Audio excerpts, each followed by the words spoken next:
The history of the daughter of King David mentioned in 2 Samuel chapter 13 is a story of violence that bears witness to man's inability to remain faithful to God.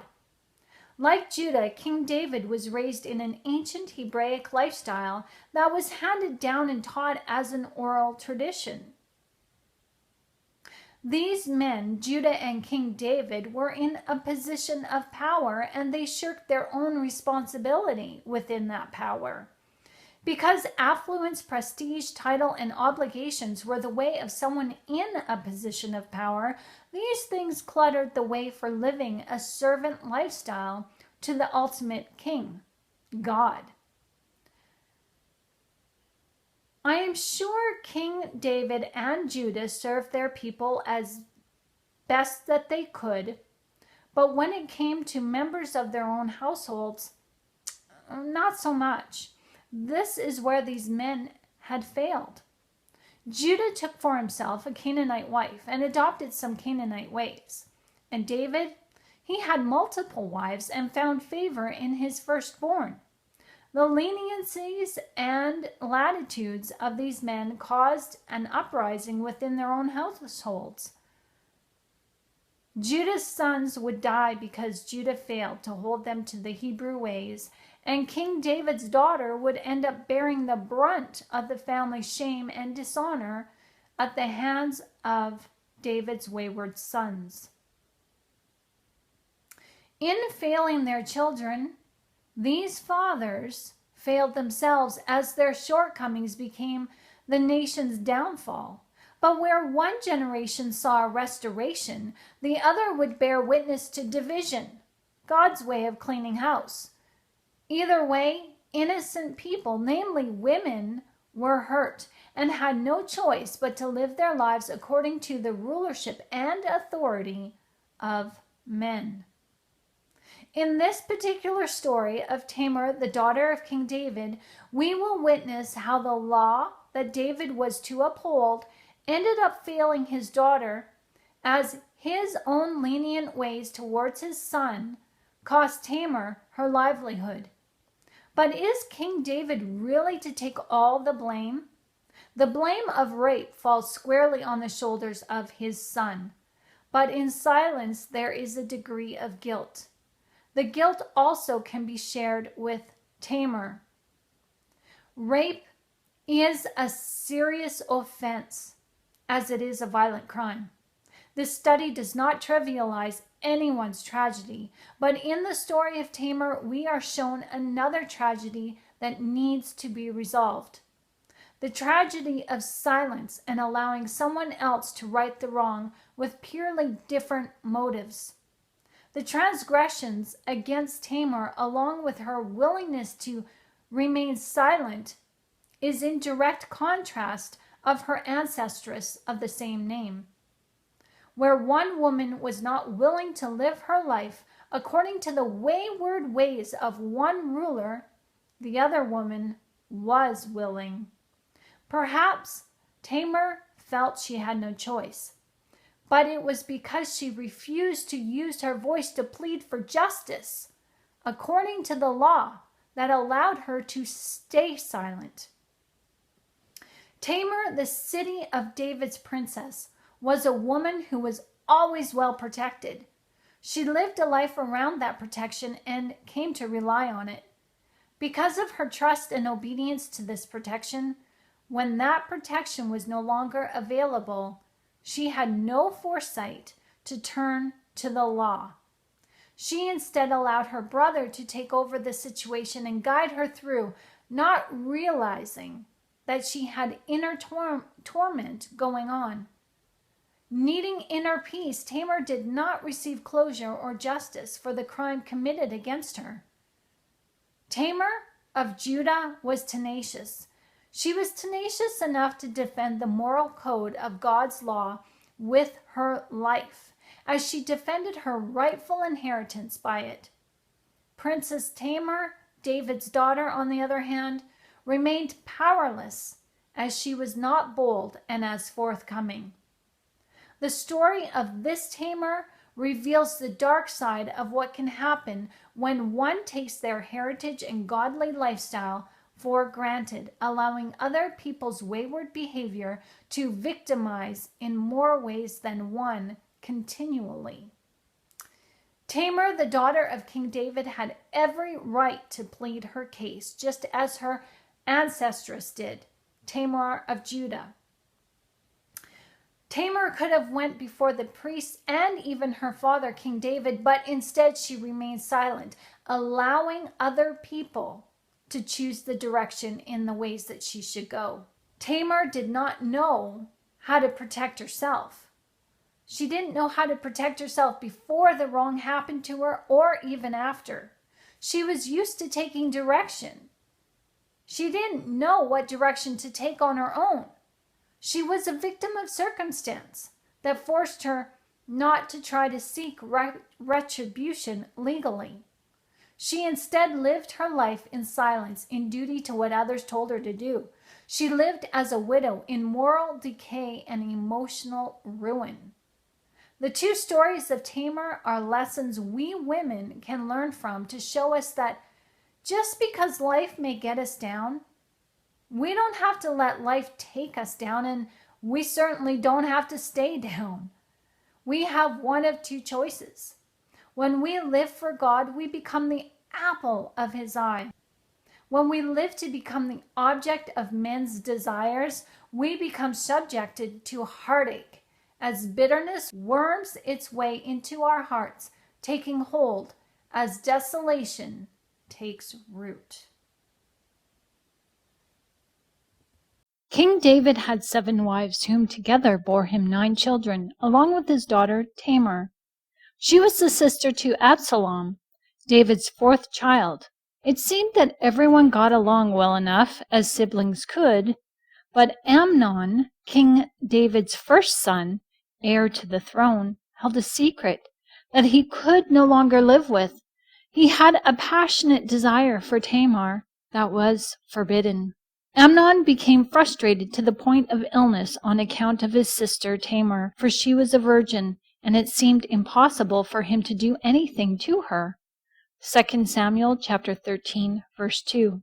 Scripture makes it clear that Amnon did not have feelings for his sister that were honorable and wholesome. Amnon's love for his sister is defined by the Hebrew word acheb, which means to love, but this love, referenced by Strong's Dictionary number 157, can mean to love someone sexually. The fact that we are shown Tamar's virginity was Amnon's thorn in his side allows us to take a closer look at Amnon's covetousness a little further. The Hebraic history of this family was one of affluence, this is certain, but Hebrew custom also afforded that Tamar be well guarded to protect her chastity. Amnon coveted Tamar because he wanted what he couldn't have, a virtuous woman. Perhaps the women he was used to were prostitutes who were shrewd and emotionally cold and vacant. He longed to be in the arms of an accepting, willing woman whom he could mold and teach, someone who would be loving and submit to him. Amnon wasn't thinking about his love interest, nor was he thinking about raising a family with his sister. Amnon was led with his lustful tendencies. Hebrew custom guarded women well. In modern times, the rights of a Hebrew woman may seem a little bit displeasing. In fact, it may seem like women were subordinate. However, marriage customs back then were not what they are today. The Hebrew legitimized their marriage to one another not through a certificate of marriage, but through the act of consummation. The virgin blood cloth was used to act as a witness of the bride's chastity. That was shown to the guests of the marriage ceremony. It wasn't until this cloth was shown publicly that the guests celebrated this union. If this cloth was clean, this would prove that the bride was not honorable to the Hebrew way, and this would be her humiliation, which would lead to her death. Amnon, in a deceitful ploy to have his way, tricked the king, his father, in such a way that would allow he and his sister to be alone. David sent word to Tamar at the palace, "Go to the house of your brother Amnon and prepare some food for him." 2 Samuel chapter 13, verse 7. Amnon convinced his dad that perhaps he would feel better from his mysterious illness if Tamar, his sister, visited and fed him personally. King David agreed. Maybe a woman's touch in a motherly way would help. Whatever his thinking, this was obviously naive, and he perhaps ignored his better judgment. Tamar's entourage was eventually sent out of the room, and once alone, Amnon advanced. Tamar realized that he intended to have his way with her, and she tried to remind him of his Hebrew and family obligation. She did say no 3 times. Ignoring Tamar's quick sensibilities, Amnon showed his sister the violent, unloving side of sex. He had no passion or affection for her. Amnon raped Tamar and showed no signs of remorse. Instead, he further added to her shame by rejecting her. Even though her brother held hostility towards her, she was willing to forgive and offer a solution that would absolve him of any wrongdoing and guilt. To marry one another so that his life would be spared from death, and her life would be spared from humiliation. With her solution of living according to the Hebrew law denied, Tamar left Amnon's house as a woman forced to forfeit her Hebrew inheritance.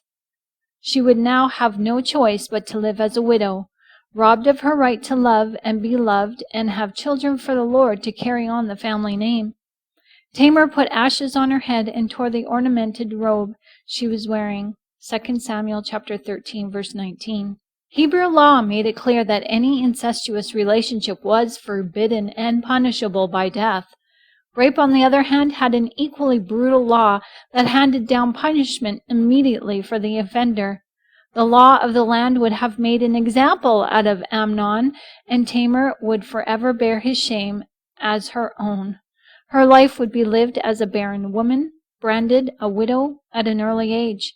Her life was over before it even had a chance to begin. Amnon brought shame onto his sister, but also, according to Hebrew law, he brought shame on his mother and father. He dishonored his parents when he raped Tamar, their daughter, and according to Hebrew law, Amnon was subject to death.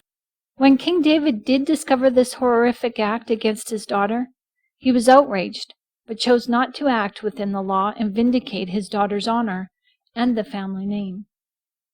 "Be quiet now, my sister. He is your brother. Do not take this thing to heart." And Tamar lived in her brother Absalom's house, a desolate woman. 2 Samuel chapter 13, verse 20. Through a virtuous woman, a Hebrewess, the legal right Tamar had as a Hebrew citizen was robbed from her by an adulterous man. Directed to keep quiet, Tamar did as she was told by her other brother, and never took the opportunity to hold Amnon accountable for what he did to her. She never petitioned the king, never took matters into her own hands using the law of God to vindicate her and give her a voice. Instead, Tamar, King David's royal princess, lived her life unhappy, barren, and bitter. To be a desolate woman means to be unhappy, bleak, and lonely. No doubt that the emotional turmoil of Tamar's rape led to her bitterness as she slowly retreated inside herself. With no one coming to her aid and no one using the law of God for justice, only for personal gain, Tamar may have assumed God had failed her and abandoned her. Certainly the people around her did.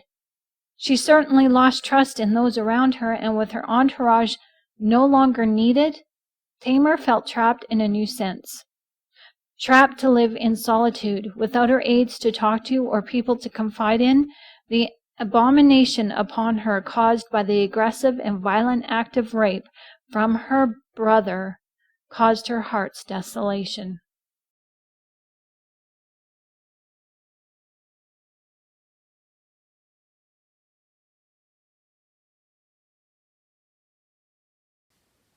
As you can see, superficially, the Bible stories of the two Tamars seem different from one another, but they hold similarities with specific reason.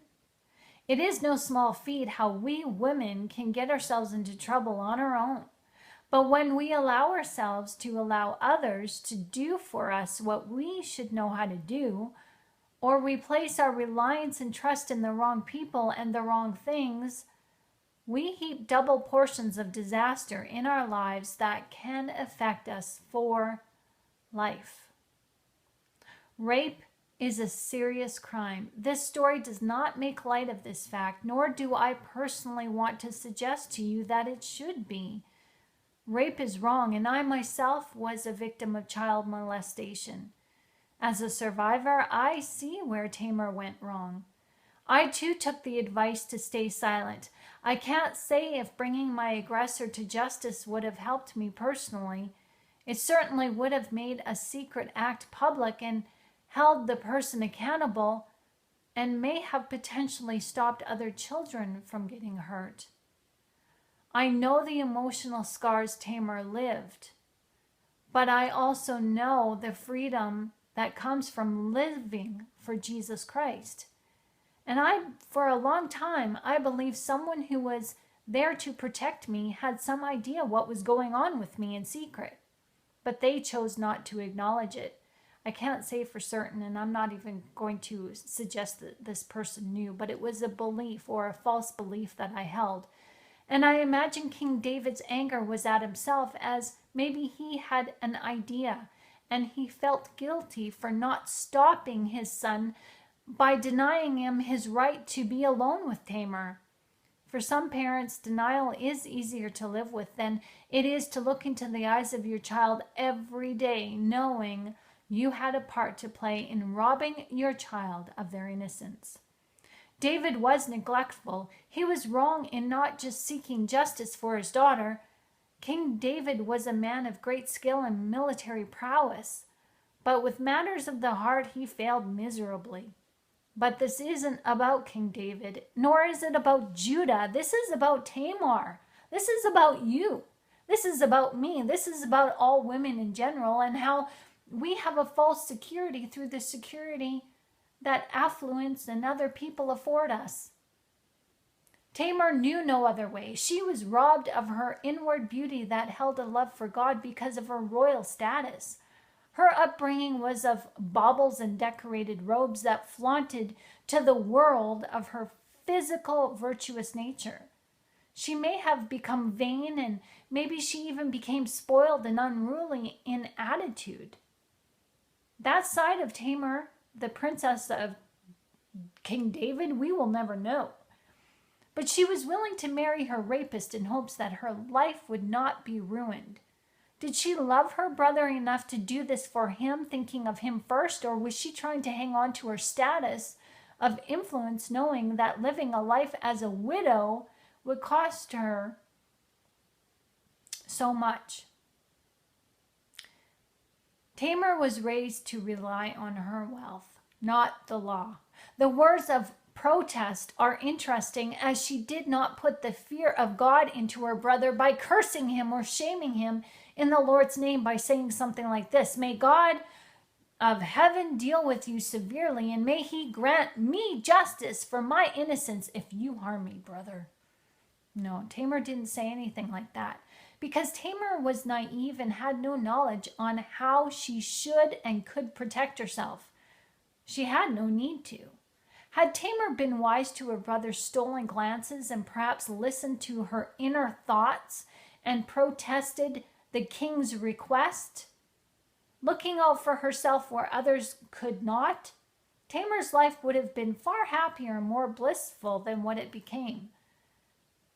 People take advantage, and sometimes we find ourselves in situations that force us to become victimized. We are victims of other people and of circumstance. This is the way of life. But this does not mean that we have to allow our victimization to continue with inactivity and silence. When we become strong in the Lord, we are given wisdom to see the direction that we need to go in. This wisdom allows us to look at situations and others with healthy boundaries that recognize hidden behaviors such as tells when someone is lying or observing an individual's body language that doesn't mix with what they are saying. Godly knowledge and discernment follow us when we are obedient to God's laws. These things are what engage our intuition to lead us out of potential harm. We as women have the same choices afforded to men, and oftentimes we allow men to take the lead when they shouldn't. People end up failing us, both men and women, because of the expectations we have on them based on desires we have within us that we ourselves cannot meet on our own. You are God's daughter, and you can expect good things from God. Even though bad things happen to you, through God you are able to rise above and live in freedom from pain and victimization. To call upon God in your time of need is what God expects of you, as you are to trust His judgment over anyone else's, because through Jesus, God will never steer you wrongly. One held a virtuous nature in integrity and in trust, while the other remained virtuous in appearance only. The lessons we can take away are priceless as they are multifaceted. However, the essential ingredient to your empowerment as a dynamic woman of God is that God has created you and your life for a specific purpose. He knew you before you were born, and when you live for Him, you are given kingdom protection and kingdom authority to walk in His name and be the leader God needs you to be wherever you are and in whatever situation you find yourself in. You are a woman of valor, a woman of promise, because you belong to the kingdom of promised eternity.